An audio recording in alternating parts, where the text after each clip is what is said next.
লোকসভার যে ইলেকশন আমাদের 26শে এপ্রিল, সেটাকে পূর্ব আসনে আপনারা জানেন যে পূর্ব আসন থেকে ভারতীয় জনতা পার্টির যাকে মনোনয়ন দেওয়া হয়েছে ভারতীয় জনতা পার্টির তরফ থেকে পদ্মচিহ্নে ভোট দেওয়ার জন্য, এবং তাকে সমর্থন করেছে আইপিএফটি এবং আমাদের তীব্রামথা।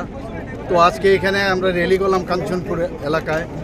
তো বিপুল সারা আপনারা নিজেরও দেখতে পেয়েছেন। মানুষ চাইছে কবে মোদিজি আবার তৃতীয়বার প্রধানমন্ত্রী হবেন, এবং আমি নিশ্চিত যেভাবে চারিদিকে মানুষের মধ্যে একটা মানে যেভাবে সারা পাচ্ছি যে উনি আমাদের 370টা আমাদের দিয়েছে, টার্গেট দিয়েছে সারা ভারতবর্ষে, আমার মনে হয় দুটো তো পাবেই।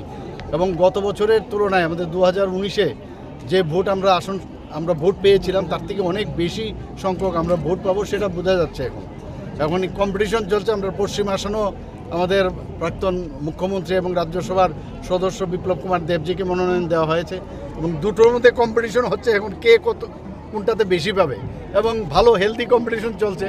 এবং ভারতীয় জনতা পার্টির ক্যান্ডিডেট দুটো জায়গার থেকেই একদম নিশ্চিতভাবে জিতবে, এতে কোনো রকম প্রশ্ন নেই।